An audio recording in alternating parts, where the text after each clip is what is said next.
Hi friends, ಎಲ್ಲರೂ ಹೇಗಿದ್ದೀರಾ? ಎಲ್ಲರೂ ತುಂಬಾ ಚೆನ್ನಾಗಿದ್ದೀರಾ ಅಂತ ಅಂದ್ಕೊಂಡಿದ್ದೀನಿ. ನಾನು ಕೂಡ ತುಂಬಾ ಚೆನ್ನಾಗಿದ್ದೀನಿ. Welcome back to my YouTube channel. ನಾನು ನಿಮ್ಮ ನಿಸರ್ಗ ನಂದೀಶ್ ಮಾತಾಡ್ತಾ ಇರೋದು. ಇವತ್ತು ಬೆಳಗ್ಗೆಯಿಂದನೇ ಬ್ಲಾಗ್ನ ಶುರು ಮಾಡಿದ್ದೀನಿ. ಟೈಮ್ ಬಂದು 7:30.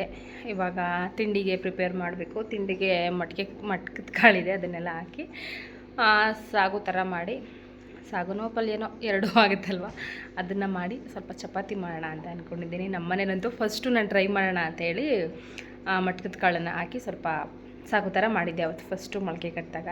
ನಮ್ಮನೆಯವ್ರು ಚೆನ್ನಾಗಿದೆ ಅಂತ ಹೇಳಿದ್ರಲ್ಲ, ಅದಕ್ಕೆ ಇನ್ನೂ ಒಂದು ಸೇರಿ ಅದನ್ನೇ ಮಾಡೋಣ ಅಂತ ಹೇಳ್ಬಿಟ್ಟು ಮಾಡಿದ್ದೀನಿ. ಇಲ್ಲ ಅಂದರೆ ಅದನ್ನೇನಾದರೂ ಪಲ್ಯನೋ ಏನಾದರೂ ಮಾಡಿ ಬರೀ ಊಟಕ್ಕೆ ಸೈಡ್ಸಿಗೆ ಮಾತ್ರ ಕೊಡೋಣ ಅಂದ್ಕೊಂಡಿದ್ದೆ. ಇಲ್ಲ ಚೆನ್ನಾಗಿದೆ ಅಂತ ಹೇಳಿದ್ರಲ್ಲ ಅಂತ ಹೇಳ್ಬಿಟ್ಟು ಅದನ್ನು ಹಂಗೆ ಇಟ್ಟಿದ್ದೆ ಸ್ವಲ್ಪ ಮಾಡಿ.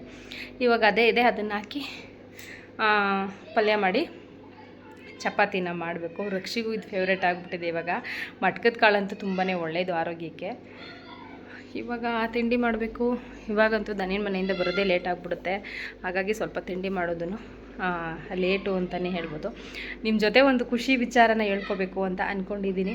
ನೋಡೋಣ, ಆದರೆ ಈ ಬ್ಲಾಗ್ ಎಂಡಿಂಗಲ್ಲೇ ಹೇಳ್ಕೊತೀನಿ ಅದು ಏನು ಅಂತ ಹೇಳ್ಬಿಟ್ಟು. ಈ ಒಂದು ಖುಷಿ ವಿಚಾರಕ್ಕೆ ನಿಮ್ಮೆಲ್ಲರ ಸಪೋರ್ಟ್ ಬೇಕೇ ಬೇಕು. ತುಂಬ ದಿನದಿಂದ ಅನ್ಕೋತಾ ಇದ್ದೆ ಅದನ್ನು ಶುರು ಮಾಡಬೇಕು ಅಂತ. ಅದನ್ನು ಮನೇಲೇ ಮಾಡ್ತಾಯಿದ್ದೆ ನಾನು.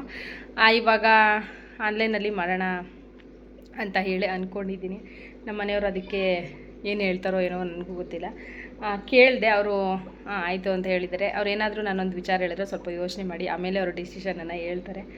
ನೋಡೋಣ. ಆದರೆ ಈ ಬ್ಲಾಗಲ್ಲಿ ಸ್ಟಾರ್ಟ್ ಮಾಡಿ ಅದನ್ನು ಆ ಒಂದು ಖುಷಿ ವಿಚಾರನ ನಿಮ್ಮ ಜೊತೆ ಶೇರ್ ಮಾಡ್ತೀನಿ. ನೋಡೋಣ ಹೆಂಗೋಗುತ್ತೆ ಏನು ಇವತ್ತಿನ ಡೇ ಅಂತ ಹೇಳ್ಬಿಟ್ಟು. ನನ್ನ ಚಾನಲ್ನ ಯಾರೆಲ್ಲ ಸಬ್ಸ್ಕ್ರೈಬ್ ಮಾಡ್ಕೊಳ್ತೀನಿ ನೋಡ್ತಾ ಇದ್ದೀರೋ, ಪ್ಲೀಸ್ ಸಬ್ಸ್ಕ್ರೈಬ್ ಮಾಡ್ಕೊಂಡು ನೋಡಿ. ಸಬ್ಸ್ಕ್ರೈಬ್ ಮಾಡ್ಕೊಂಡು ನೋಡ್ತಾ ಇರೋರಿಗೆ ತುಂಬಾ ಥ್ಯಾಂಕ್ಸ್ ಅಂತ ಹೇಳ್ತಾ ಈ ವ್ಲಾಗ್ನ ಶುರು ಮಾಡ್ತಾ ಇದ್ದೀನಿ. ಯಾಕೋ ನಾಲ್ಗೆಲ್ಲ ತೊದಲುತ್ತಾ ಇದೆ, ತುಂಬ ದಿನಗಳೇ ಆಗ್ಬಿಟ್ಟಿತ್ತು ನೋಡಿ. ಇವತ್ತು ನೀಟಾಗಿ ಎಣ್ಣೆ ಹಾಕ್ಕೊಂಡು ಬೆಳಗ್ಗೆನೇ ಎಣ್ಣೆ ಹಚ್ಕೊಂಡ್ಬಿಟ್ಟೆ. ತುಂಬ ತಲೆನೋವು ಬೇರೆ ಜಾಸ್ತಿ ಆಗಿಬಿಟ್ಟಿದೆ.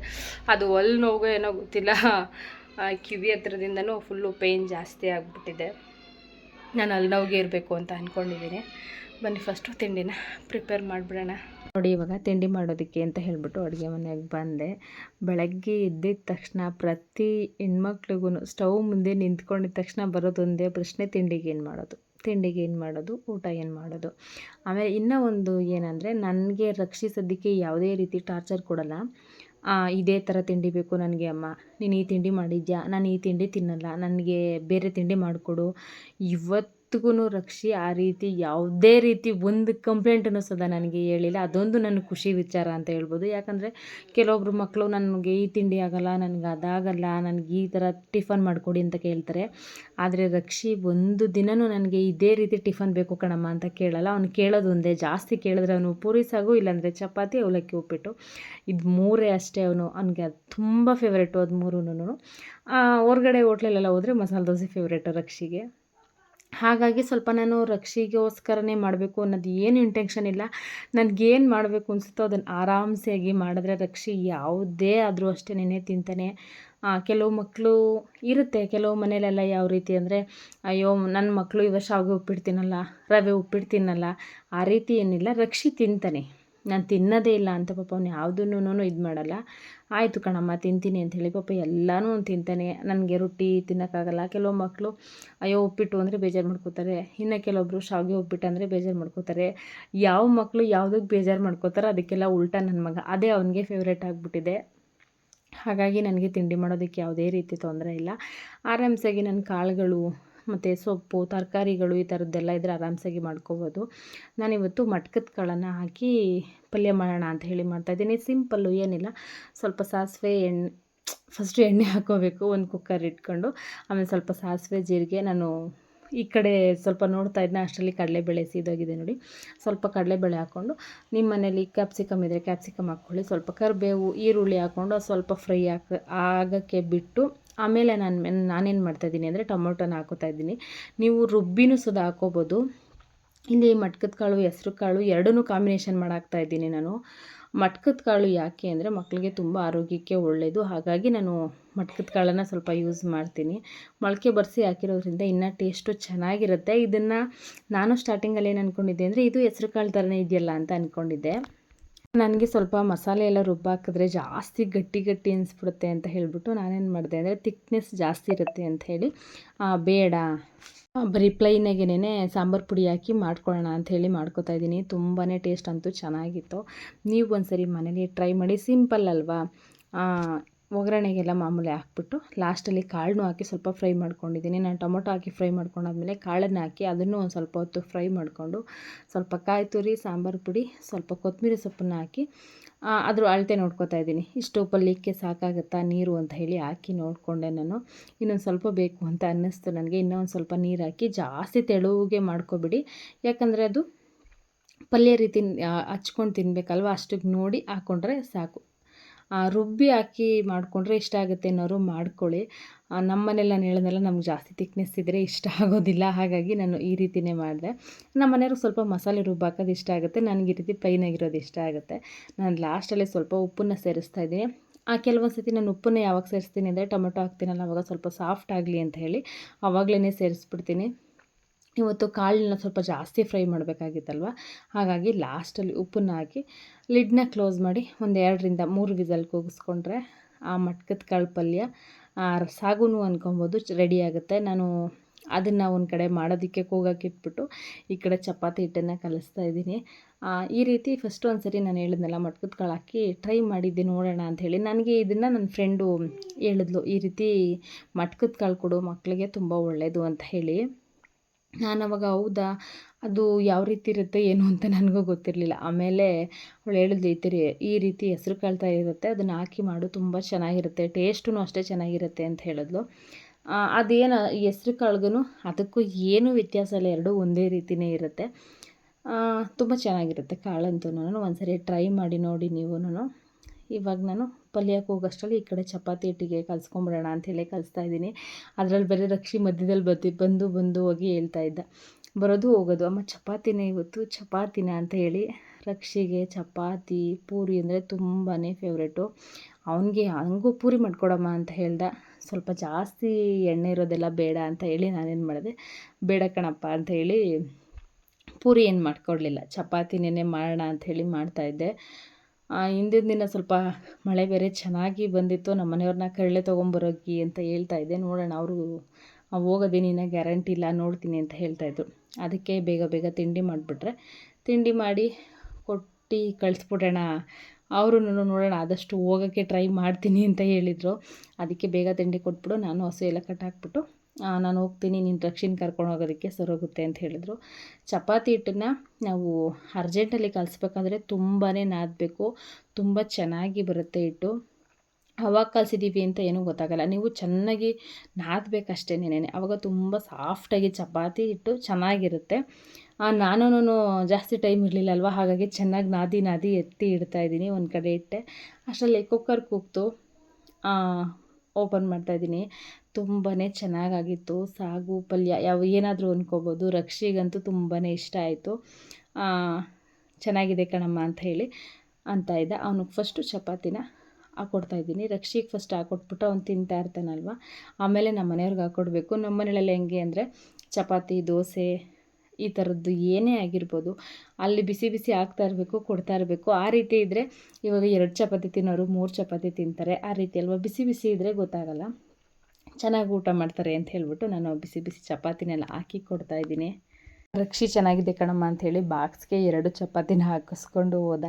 ಇದು ಸಾಯಂಕಾಲದ ಮೇಲೆ ನಂದೀಶ್ ಅವರು ಗಿಡಕ್ಕೆ ಹೋಗಿ ಕರಳೆನ ಕಿತ್ಕೊಂಡು ಬಂದಿದ್ದಾರೆ ಫೈನಲಾಗಿ. ಅಲ್ಲೆಲ್ಲ ಸ್ವಲ್ಪ ಕರಡಿ, ಚಿರತೆ ಈ ಥರದ್ದೆಲ್ಲ ಇರುತ್ತೆ ಅಂತ ಹೇಳ್ತಾರೆ. ಹಾಗಾಗಿ 1-2-3 ಜನ ಹೋಗಿ ಎಲ್ಲರೂ ಸೇರಿ ಕರಳೆನ ಕಿತ್ಕೊಂಡ್ಬಂದಿದ್ದಾರೆ. ಅದನ್ನೆಲ್ಲ ಬಿಡಿಸ್ತಾ ಇದ್ದೀನಿ ನೋಡಿ. ಈ ರೀತಿ ಒಂದೊಂದೇ ಲೇಯರ್ನ ನೀಟಾಗಿ ಕಡಲೆನ ಬಿಡಿಸ್ಕೋಬೇಕು. ಕಡಲೆ ಸಾಂಬಾರಂತೂ ತುಂಬಾ ಚೆನ್ನಾಗಿರುತ್ತೆ. ಆಮೇಲೆ ಇದ್ರ ಬಗ್ಗೆ ಏನಂದರೆ, ಕಡಲೆ ವಿಷ ಅಂತ ನಿಜವಾಗ್ಲೂ ನನಗೆ ಗೊತ್ತಿರಲಿಲ್ಲ. ಅವತ್ತು ಬಿಡಿಸ್ಬೇಕಾದ್ರೆ ಹಿಂಗೆ ಏನೋ ಮಾತಾಡ್ತಾ ಇದ್ವಿ, ಆವಾಗ ನಮ್ಮ ಅತ್ತೆ ಹೇಳಿದ್ರು, ಇದನ್ನ ತೊಳೆದಿರ್ತೀವಲ್ಲ ಕಡಲೆನ ಇದನ್ನು ಕೊತ್ತೆ ಇಟ್ಟ ಮೇಲೆ ಸಾಂಬಾರು ಮಾಡೋದಕ್ಕಿಂತ ಮುಂಚೆ ಒಂದು 7-8 ಸರಿ ಚೆನ್ನಾಗಿ ಇಸ್ಕಿ ತೊಳೆದು ಆ ನೀರನ್ನು ಹಸು ಕರುಗಳೇನು ಕುಡಿದೇ ಇರೋ ಜಾಗದಲ್ಲಿ ಬಿಸಾಡಬೇಕಂತೆ. ಹಸು ಕರುಗಳೇನಾದರೂ ಕುಡಿದ್ರೆ ಹಸು ಕರು ಸತ್ತೋಗ್ಬಿಡುತ್ತಂತೆ. ಅದಕ್ಕೆ ಹೇಳ್ತಾಯಿದ್ರು ನಮ್ಮತ್ತೆ, ಹಸುಗಳಿಗೆ ಪ್ರಾಣಿಗಳಿರತ್ತಾವೆ, ಯಾವುದೇ ಕಾರಣಕ್ಕೂ ಹಾಕ್ಬಿಡಿ, ಅದನ್ನು ಸೈಡಿಗೆ ಬಿಸಾಕಬೇಕು. ಮತ್ತು ಇದನ್ನು ಸಿಪ್ಪೆ ಬಿಡಿಸಿದ್ರು ಅಷ್ಟೇ, ಅದನ್ನು ಸೈಡಿಗೆ ಬಿಸಾಕಬೇಕು. ಹಸು ಕರು ಏನಾದರೂ ತಿಂದರೆ ಅದು ಸತ್ತೋಗ್ಬಿಡುತ್ತೆ, ತುಂಬಾ ವಿಷ ಇದು ಅಂತ ಹೇಳಿ. ನಾನು ಆಮೇಲೆ ನನಗೂ ಗೊತ್ತಾಗಿದ್ದು ಇದು ವಿಷ ಅಂತ. ಅಲ್ಲಿವರೆಗೂ ನನಗೆ ನಿಜ ಗೊತ್ತಿರಲಿಲ್ಲ. ಈ ರೀತಿ ಪ್ರತಿ ಒಂದು ಲೇಯರ್ ನೋಡಿ ನಾನು ಯಾವ ರೀತಿ ಬಿಡಿಸ್ತಾ ಇದ್ದೀನಿ ಅಂತ. ಆಮೇಲೆ ಇದನ್ನು ಕೊತ್ತಬೇಕಾದ್ರೆ ಜಾಸ್ತಿ ಒಂಥರ ನರ್ಕ ನರ್ಕ ಅಂತ ಸೌಂಡ್ ಬರುತ್ತೆ. ಆ ರೀತಿ ಸೌಂಡ್ ಬಂದಾಗ ಅದು ವೇಸ್ಟು, ಅದನ್ನು ಸೈಡ್ಗೆ ಎತ್ತಿ ಬಿಸಾಕ್ಬಿಡ್ಬೇಕು. ಸ್ಮೂತಾಗಿ ಯಾವ ಲೇಯರ್ ಕಟ್ ಆಗುತ್ತೋ ಆ ಲೇಯರ್ನ ಮಾತ್ರನೇ ನಾವು ಸಾಂಬಾರ್ಗೆ ಹಾಕಬೇಕು. ನಾನು ಹಿಂಗೆ ಬಿಡಿಸಿ ಬಿಡಿಸಿ ಒಂದೊಂದೇ ಕೊಡ್ತಾಯಿದ್ದೆ. ನಮ್ಮ ಮನೆಯವರು ಅದನ್ನು ನಾನು ಕೊತ್ತೀನಿ, ನೀನು ಬಿಡಿಸ್ಕೊಡು ಅಂತ ಹೇಳಿದ್ರು. ಕರಳೆ ಒಂದು ಇಷ್ಟಿದ್ರೆ ಅದು ಬಿಡಿಸಿರೋ ಸಿಪ್ಪೆ ನೋಡಿ ಎಷ್ಟಾಗಿದೆ ಅಂತ ಹೇಳಿಬಿಟ್ಟು, ಚಿಕ್ಕಮ್ಮರಿಗೆ ಸಾಂಬಾರು ಇಲ್ಲೇ ಮಾಡ್ಕೊಡ್ತೀನಿ ಅಂದೆ. ಅವರು ಇಲ್ಲ ಬೇಡ, ನಿನ್ನ ಕೆಲಸ ನಾನು ಅಲ್ಲೇ ಮಾಡ್ಕೊತೀನಿ ಅಂತ ಹೇಳಿಬಿಟ್ಟು ಅವ್ರಿಗೆ ಕೊಟ್ಟು ಕಳ್ಸೋಣ ಅಂಥೇಳಿ ಕರಳೆನ ನೀಟಾಗಿ ಬಿಡಿಸ್ತಾ ಇದ್ದೀವಿ. ಅದು ಪ್ರತಿಯೊಂದು ಲೇಯರು ಬಿಡಿಸೋಷ್ಟರಲ್ಲಿ ನಿಜ ಎಷ್ಟು ಬೇಜಾರಾಗುತ್ತೆ ಅಂದರೆ, ಅಯ್ಯೋ ಸಾಂಬಾರು ಬೇಡ ಏನೂ ಬೇಡ ಅಂತ ಅನಿಸುತ್ತೆ. ಆದರೆ ಸಾಂಬಾರನ್ನ ಮಾಡಿ ಟೇಸ್ಟ್ ಮಾಡ್ತಾಯಿದ್ರೆ ಸಖತ್ತಾಗಿರುತ್ತೆ. ನಿಮ್ಮ ಕಡೆ ಎಲ್ಲಾದರೂ ಬಿದ್ದರೂ ಕರಳೆ ಸಿಕ್ಕಿದ್ರೆ ಒಂದು ಸತಿ ಕರಳೆ ಸಾಂಬಾರನ್ನ ಟ್ರೈ ಮಾಡಿ. ನಿಜ ಅದು ಹೇಳಲಿಲ್ವ, ಅದ್ರ ಟೇಸ್ಟ್ ಅಂತೂ ಆಸಮ್ಮಾಗಿರುತ್ತೆ, ತುಂಬ ಸಖತ್ತಾಗಿರುತ್ತೆ. ನಾನು ಅದಕ್ಕೆ ಆಯಿತು ನಾನು ಬಿಡಿಸ್ಕೊಡ್ತೀನಿ, ನೀವೆಲ್ಲನೂ ಕೊತ್ತಿ ನೀಟಾಗಿ ಎತ್ತಿಟ್ಬಿಡಿ ಅಂತ ಹೇಳಿಬಿಟ್ಟು ಅವ್ರಿಗೆ ಕೊಡ್ತಾಯಿದ್ದೆ. ನೋಡಿ ಫೈನಲಾಗಿ ಬಿಡಿಸಿದ್ದೀನಿ, ಈ ರೀತಿಯಾಗಿದೆ. ಇದು ಫುಲ್ಲೂ ಕಟ್ ಮಾಡೋಂಗಿಲ್ಲ, ನಾನು ಹೇಳಿದ್ನಲ್ಲ ಆವಾಗಲೇ, ಅದು ನರ್ಕ ಅನ್ನೋದನ್ನು ಕಟ್ ಮಾಡೋಂಗಿಲ್ಲ. ಸ್ಮೂತಾಗಿ ಯಾವ ಲೇಯರ್ ಕಟ್ ಆಗುತ್ತೋ ಅದನ್ನು ಮಾತ್ರ ಕಟ್ ಮಾಡಬೇಕು. ನಮ್ಮ ಮನೆಯವರು ಈ ರೀತಿ ಕಟ್ ಮಾಡಿ ಮಾಡಿ ಮಾಡಿ ಹಾಕ್ತಾಯಿದ್ರು. ನಮಗಷ್ಟು ಕೊತ್ತೋದಕ್ಕೆ ನನಗೆ ಗೊತ್ತಾಗಲ್ಲ, ನಮ್ಮ ಮನೆಯವ್ರಿಗೆ ನೀಟಾಗಿ ಗೊತ್ತಾಗುತ್ತೆ. ಆಮೇಲೆ ಚಿಕ್ಕಮ್ಮರಿಗೆ ಕೊಟ್ಟು ಕಳಿಸಿದ್ರೆ ಅವ್ರಿಗೂ ಅಷ್ಟು ಕೊತ್ಕೊಳ್ಳೋದಕ್ಕೆ ಪರ್ಫೆಕ್ಟಾಗಿ ಬರಲ್ಲ. ಆಮೇಲೆ ಇಷ್ಟೊಂದನ್ನೆಲ್ಲ ಸಿಪ್ಪೆ ಅವ್ರಿಗೂ ಹಿಂಸೆ, ಅದೆಲ್ಲ ಬಿಡಿಸೋದು ಮಾಡೋದು ಅಂತ ಹೇಳಿಬಿಟ್ಟು ಈ ರೀತಿ ಕೊತ್ತಿ ಕೊಟ್ಬಿಟ್ರೆ ಅವ್ರು ಆರಾಮ್ಸಲಿ ಸಾಂಬಾರು ಮಾಡ್ಕೋಬೋದು. ಹಾಗಾಗಿ ಅವ್ರಿಗೂ ನಮಗೆ ಅವ್ರಿಗೆ ಎಲ್ಲರಿಗೂ ಸೇರಿಸಿನೇ ಕರಳೆ ತೊಗೊಂಬಂದಿದ್ರು. ಗಿಡದಲ್ಲಂತೂ ತುಂಬಾ ಕರಳೆ ಸಿಗುತ್ತೆ. ನಮ್ಮ ಮನೆಯವ್ರಿಗಂತೂ ಕರಳೆ ಸಾಂಬಾರು ಅಂದರೆ ಸಿಕ್ಕಾಬಿಟ್ಟೆ ಇಷ್ಟ. ಆಮೇಲೆ ನಮ್ಮ ಅತ್ತೆ ಕರಳೆ ಚಿಕ್ಕ ಚಿಕ್ಕದು ಹೊಡಿ, ಅಷ್ಟೊಂದು ಹೊಡಿಬೇಡ ಅಂತ ಹೇಳ್ತಾಯಿದ್ರು. ನಮ್ಮ ಮನೆಯವ್ರಿಗೆ ಹೆಂಗೆ ಅಂದರೆ, ಈ ಮೂಲಂಗಿ ಸಾಂಬಾರು ಮಾಡಿದಾಗ ಮೂಲಂಗಿ ಬಾಯಿಗೆ ಸಿಗ್ತಾ ಇರುತ್ತಲ್ಲ, ಆ ರೀತಿ ಬಾಯಿ ತುಂಬ ಸಿಗಬೇಕು. ನನಗೂ ಅಷ್ಟೇನೇ ಕರಳೆ. ಆಮೇಲೆ ಬಸ್ರಿರು ಕರಳೆನ ತಿನ್ನೋ ಹಾಗಿಲ್ಲ, ಅದು ತುಂಬ ಹೀಟು ಅಂತ ಹೇಳ್ತಾರೆ. ಪ್ರೆಗ್ನೆಂಟ್ ಇರೋರು ಯಾರು ಯಾವುದೇ ಕಾರಣಕ್ಕೂ ಕರಳೆ ಸಾಂಬಾರನ್ನ ತಿನ್ನಬೇಡಿ. ತುಂಬ ಚೆನ್ನಾಗಿರುತ್ತೆ. ಆ ರೀತಿ ಕರುಮ್ ಅಂತ ಬಾಯಿಗೆ ಸಿಗ್ತಾಯಿದ್ರೆ ತುಂಬಾ ಚೆನ್ನಾಗಿರುತ್ತೆ. ಅದಕ್ಕೆ ನಾನು ಈ ರೀತಿ ರೌಂಡ್ ಹೊಡೀರಿ ಅಂತ ಹೇಳಿಬಿಟ್ಟು ಹೊಡೆಸ್ತಾ ಇದ್ದೆ. ನಮ್ಮ ಮನೆಯವ್ರಿಗೂ ಇದೇ ರೀತಿಯೇ ಇಷ್ಟ. ಮೂಲಂಗಿ ಸಾಂಬಾರು ಥರ ಜಾಸ್ತಿ ಕರಳೆ ಸಿಗಬೇಕು. ನಾನು ಅವತ್ತು ಹೊಲ ಚೆಲ್ಲಬೇಕಾದ್ರೂ ಸಾಂಬಾರು ಮಾಡಿದ್ದೆ. ಆವಾಗ ಅವರು ಸ್ವಲ್ಪ ಇತ್ತು ಕರಳೆ, ಜಾಸ್ತಿ ಇರಲಿಲ್ಲ. ನಮ್ಮ ಹೊಲದ ಹತ್ರನೇ ಇತ್ತಲ್ವ, ಸ್ವಲ್ಪನೇ ಇದ್ದಿದ್ದು, ಅದನ್ನು ಹಾಕಿ ಮಾಡಿದ್ದೆ. ಆವಾಗ ಅದಕ್ಕೆ ಹೇಳ್ತಾಯಿದ್ರು, ಅದು ಅಷ್ಟೊಂದು ಚೆನ್ನಾಗಿರಲಿಲ್ಲ ಸಾಂಬಾರು, ಕರಳೆ ಇರಲಿಲ್ವಲ್ಲ ಅಂತ ಹೇಳಿ. ಇವತ್ತು ನನಗೆ ಚೆನ್ನಾಗಿ ಕರಳೆ ಸಾಂಬಾರು ಮಾಡಿಕೊಡು ಅಂತ ಹೇಳಿಬಿಟ್ಟು ನೋಡಿ, ಅವರೇ ನೀಟಾಗಿ ಕರಳನ್ನೆಲ್ಲ ಕೊತ್ತಿ ಒಂದು ಕಡೆ ಇಟ್ಕೊಟ್ಬಿಡ್ತೀನಿ. ನಾಳೆಗೆ ನೀಟಾಗಿ ಎಲ್ಲ ಕಾಳೆಲ್ಲ ಹಾಕಿ ಚೆನ್ನಾಗಿ ಸಾಂಬಾರು ಮಾಡು ಅಂತ ಹೇಳ್ತಾಯಿದ್ರು. ಕರಳೆನ ಕೊತ್ಬಿಟ್ಟು ಯಾವುದೇ ಕಾರಣಕ್ಕೂ ಹಂಗೆ ಇಡಬೇಡಿ. ಆಮೇಲೆ ಫ್ರಿಜ್ಜಲ್ಲಿ ಇಡೋದು ಯಾವುದನ್ನು ಮಾಡಿಬಿಡಿ. ಕರಳೆ ಕೊತ್ತಿದ ತಕ್ಷಣ ನೀರಿಗೆ ಹಾಕಿ ಇಟ್ಬಿಡ್ಬೇಕು. ನೀವು ಇವಾಗ ನೈಟು ಕೊತ್ತಿದ್ದೀವಿ ಅಂದರೆ ನಾಳೆ ಸಾಯಂಕಾಲ ಅಲ್ಲಿವರೆಗೂ ನೀವು ಆರಾಮ್ಸಲಿ ಸಾಂಬಾರನ್ನ ಮಾಡ್ಕೋಬೋದು. ಮತ್ತು ನಾನು ನೆಕ್ಸ್ಟು ಶುಕ್ರವಾರ ಇದೇ ವ್ಲಾಗ್ನ ಕಂಟಿನ್ಯೂ ಮಾಡ್ತಾಯಿದ್ದೀನಿ. ಬೆಳಗ್ಗೆನೇ ಎದ್ದು ಎಲ್ಲ ಕೆಲಸ ಮುಗಿಸಿದ್ದೀನಿ. ಇವಾಗ ನಾನು ಬೆಳಗ್ಗೆಯಿಂದನೇ ವ್ಲಾಗ್ನ ಶುರು ಮಾಡಿದ್ದೀನಿ. ಟ್ರೈನ್ ಬಂದು 9:20 ರಕ್ಷಿನ ಸ್ಕೂಲಿಗೆ ಕರ್ಕೊಂಡು ಹೋಗಬೇಕು. ಪೂಜೆ ಎಲ್ಲ ಆಯಿತು. ಇವತ್ತು ಬೇಗನೆ ಪೂಜೆ ಎಲ್ಲ ಮುಗಿಸಿದ್ವಿ. ಇವತ್ತು ಚಿಕ್ಕತ್ತೆಯರು ದೇವಸ್ಥಾನಕ್ಕೆ ಏನೋ ಅಭಿಷೇಕ ಇಟ್ಕೊಂಡಿದ್ದಾರಂತೆ, ಹಾಗಾಗಿ ಅಲ್ಲಿಗೆ ಹೋಗೋಣ ಅಂತ ಹೇಳ್ಬಿಟ್ಟು. ಚಿಕ್ಕಮ್ಮರು ಯಾರೂ ಬರೋಲ್ಲ ಅಂತ ಹೇಳಿದ್ದಾರೆ. ಬಂದರೆ ಇವಾಗ ರಾಜಂಟಿ ಒಂದೇ ಬರೋದು. ಅವ್ರು ನನಗೆ ಅಂದವೇ ಕರ್ಕೊಂಡು ರಕ್ಷಿನ ಅಲ್ಲೇ ಡ್ರಾಪ್ ಮಾಡಿ ಅವ್ರನ್ನ ಪಿಕಪ್ ಮಾಡಿಕೊಂಡು ಕರ್ಕೊಂಡು ಬರಬೇಕು. ಇವತ್ತಾದರೂ ಹಂಗೆ ಕೋಟೆ ಮಾರಮ್ಮನಿಗೆ ಹೋಗಿ ಪೂಜೆ ಮಾಡಿಸ್ಕೊಂಡು ಬರೋಣ ಅಂತ ಅಂದ್ಕೊಂಡಿದ್ದೀನಿ. ನೋಡೋಣ ಅದು ಹೇಗಾಗುತ್ತೆ ಅಂತ ಹೇಳಿಬಿಟ್ಟು. ಚಿಕ್ಕಮ್ಮರೆಲ್ಲ ಬರಬೇಕಾಗಿತ್ತು. ಅವರು ಕಾರಣಾಂತರಗಳಿಂದ 2 ಫಂಕ್ಷನ್ ಇರೋದ್ರಿಂದ ಅವ್ರು ಬರಲ್ಲ, ನೀವು ಹೋಗಿ ಬನ್ನಿ ಅಂತ ಅಂದರು. ಇವಾಗ ನಾನು ಮತ್ತು ನಮ್ಮ ಮನೆಯವರು, ಚಿಕ್ಕಮ್ಮ, ನಮ್ಮತ್ತೆ ಎಲ್ಲರೂ ಹೋಗೋಣ ಅಂತೇಳಿ ಎಲ್ಲ ರೆಡಿಯಾಗಿದ್ದೀವಿ. ಈಗ ರಕ್ಷಿನ ಬಿಟ್ಟು ಹಂಗೆ ಬರಬೇಕಾದ್ರೆ ಪೂಜೆ ಸಾಮಾನು ತೊಗೊಂಡು ಬರಬೇಕು. ತಿಂಡಿಗೆ ಚಪಾತಿ ಹಿಟ್ಟು ಒಂದು ಸ್ವಲ್ಪ ಇತ್ತು, ಹಾಗಾಗಿ ಅದನ್ನು ಮ್ಯಾನೇಜ್ ಮಾಡೋದಕ್ಕೆ ಅಂತ ಹೇಳ್ಬಿಟ್ಟು ಟೊಮೆಟೊ ಗೊಜ್ಜು ಮಾಡಿದೆ. ಸ್ವಲ್ಪ ಹಿಟ್ಟು ಕಮ್ಮಿ ಇದೆ, ಅದಕ್ಕೆ ಇವಾಗ 1-2 ರೊಟ್ಟಿ ಹಾಕ್ಕೊಡೋಣ. ರೊಟ್ಟಿ ಅಂದರೆ ರಾಜಂಟಿಗೆ ಇಷ್ಟ, ಹಾಗಾಗಿ ರೊಟ್ಟಿ ಹಾಕ್ಕೊಡೋಣ ಅಂತ ಅಂದ್ಕೊಂಡಿದ್ದೀನಿ. ಅವ್ರು ಬರಲಿ, ತಿಂಡಿ ತಿಂತಾರ ಇಲ್ಲ ದೇವಸ್ಥಾನ ಹೋಗಿ ಪೂಜೆ ಮಾಡಿಸ್ಕೊಂಬಂದ್ಮೇಲೆ ತಿಂತಾರ ಕೇಳಿಬಿಟ್ಟು ಆಮೇಲೆ ತಿಂಡಿ ಮಾಡಬೇಕು. ನಾನು ಇನ್ನೂ ತಿಂಡಿ ಮಾಡಿಲ್ಲ. ಬನ್ನಿ ಇವಾಗ ರಕ್ಷಿನ ಬಿಟ್ಟು ಬರೋಣ. ರಕ್ಷಿನ ಬಿಟ್ಟು ನಾನು ಇಲ್ಲಿ ಕೋಟೆ ಮಾರಮ್ಮನ ದೇವಸ್ಥಾನಕ್ಕೆ ಬಂದಿದ್ದೀನಿ. ಮಾಗಡಿಯಿಂದ ಯಾರಾದರೂ ನನ್ನ ವ್ಲಾಗ್ನ ನೋಡ್ತಾಯಿದ್ರೆ ನನಗೆ ಕಮೆಂಟ್ ಮಾಡಿ ತಿಳಿಸಿ, ಈ ದೇವಸ್ಥಾನಕ್ಕೆ ಯಾರಾದರೂ ಹೋಗಿದ್ದೀರಾ ಅಂತ ಹೇಳ್ಬಿಟ್ಟು. ಇಲ್ಲಿ ಶ್ರುತಿ ಯಾವಾಗಲೂ ಅಂದರೆ ಆಷಾಢ ಮಾಸದಲ್ಲಿ ದೀಪ ಹಚ್ತಾಳೆ. ನಾನು ಪ್ರತಿ ವರ್ಷ ಬಂದು ಇಲ್ಲಿ ದೀಪನ ಹಚ್ತಾ ಇದ್ದೆ. ಆದರೆ ಈ ವರ್ಷ ಮಿಸ್ ಆಯಿತು, ಯಾಕಂದರೆ ಕರೆಕ್ಟಾಗಿ ನನಗೆ ಟೈಮ್ ಅಡ್ಜಸ್ಟ್ ಆಗಲಿಲ್ಲ ದೀಪ ಹಚ್ಚೋದಕ್ಕೆ. ಹಾಗಾಗಿ ದೀಪ ಹಚ್ಚಲಿಲ್ಲ ನಾನು ಈ ಸರಿ. ಶ್ರುತಿ ಪ್ರತಿ ವರ್ಷ ಮಾಮೂಲಾಗಿ ಹಚ್ತಾಳೆ. ಅವಳದು ಅವತ್ತು ಎಂಡಿಂಗ್ ದಿನ. ಅವಳು ಅಷ್ಟರಲ್ಲಿ ಬಂದಿದ್ಲು. ನಾನು ರಕ್ಷಿನ ಬಿಟ್ಟು ಬಂದೆ. ಅದಕ್ಕೆ ಅವಳು ಹೇಳ್ತಾಯಿದ್ಲು, ನೋಡು ಹೆಂಗೋ ನೀನು ಬಂದುಬಿಟ್ಟಿದ್ಯಾ ಅಂತ ಹೇಳ್ಬಿಟ್ಟು. ಅವಳು ಅವತ್ತು ಮಡ್ಲಕ್ಕಿ ಕೊಟ್ಟು ದೇವ್ರಿಗೆ ಸೀರೆನ ಉಡಿಸಿ ಪೂಜೆನ ಮಾಡಿಸೋದಕ್ಕೆ ಅಂತ ಹೇಳಿ ಬಂದಿದ್ಲು. ಅವಳದು 3 ವಾರ ಏನೋ ಕಂಪ್ಲೀಟ್ ಆಗಿತ್ತು ನಿಂಬೆಹಣ್ಣು ದೀಪ ಹಚ್ಚೋದು. ಆಮೇಲೆ ಎಲ್ಲರೂ ಒಂದು ಸೆಲ್ಫಿನ ತೊಗೊಂಡ್ವಿ. ಪೂಜೆನೂ ತುಂಬಾ ಚೆನ್ನಾಗಿತ್ತು. ನಾವು 3 ಜನ ಪೂಜೆ ಮಾಡಿಸಾದ್ಮೇಲೆ ನನ್ನ ಫ್ರೆಂಡ್ ಇನ್ನೊಬ್ಳು ಮಾಲಾ ಅಂಥೇಳಿ ಅವಳು ಬಂದಳು. ನಾನು ಅದಕ್ಕೆ ಹೇಳ್ತಾಯಿದ್ದೆ, ನೀನು ಫಸ್ಟೇ ಬಂದುಬಿಡೋಕ್ಕಿಲ್ವಾ ಸರ್, ಹೋಗ್ತಾ ಇತ್ತಲ್ಲ ಅಂತ ಹೇಳ್ಬಿಟ್ಟು. ಅವಳು ಸ್ವಲ್ಪ ಲೇಟ್ ಆಯಿತು, ಅವಳು ಬಿಟ್ಟು ಬರಬೇಕಲ್ಲ ಮಗನ್ನೆಲ್ಲ ಬಿಟ್ಟು, ಹಾಗಾಗಿ ಸ್ವಲ್ಪ ಲೇಟ್ ಆಯಿತು ಕಣೆ ಅಂತ ಹೇಳ್ತಾಯಿದ್ಲು. ಆಮೇಲೆ ಸಾಯಂಕಾಲದ ಮೇಲೆ ನಾವು ಚಾಮುಂಡೇಶ್ವರಿ ದೇವಸ್ಥಾನಕ್ಕೆ ಹೋಗೋಣ ಅಂತ ಅಂದ್ಕೊಂಡಿದ್ದೆ. ನಾನು ಬೆಟ್ಟಕ್ಕೆ ಹೋಗಬೇಕಾಗಿತ್ತು, ಆದರೆ ಬೆಟ್ಟಕ್ಕಂತ ಹೋಗಿ ಆ ಚಾಮುಂಡಿ ತಾಯಿನ ದರ್ಶನ ಮಾಡೋದು ಸ್ವಲ್ಪ ಕಷ್ಟ ಈ ಆಷಾಢ ಮಾಸದಲ್ಲಿ. ಆಲ್ರೆಡಿ ನಾನು ಒಂದು ಸರಿ ಹೋಗಿ ಅಲ್ಲಿ ಹೋಗಿ ಬೇಜಾರಾಗ್ಬಿಟ್ಟಿದೆ ನನಗಂತೂ. ಆ ರಶಲ್ಲಿ ತಾಯಿ ದರ್ಶನ ಮಾಡೋದು ತುಂಬಾ ಕಷ್ಟ. ಹಾಗಾಗಿ ಇಲ್ಲೇ ಆಯಿತು, ಇಲ್ಲೇ ಹೋಗಿ ಬರೋಣ ಅಂಥೇಳಿ ನಮ್ಮ ಮನೆಯವರು ಇಲ್ಲೇ ಕರ್ಕೊಂಬಂದರು. ಈ ದೇವಸ್ಥಾನವೂ ಅಷ್ಟೇ ತುಂಬಾ ಪವರ್ಫುಲ್ ದೇವರು ಅಂತಲೇ ಹೇಳ್ಬೋದು.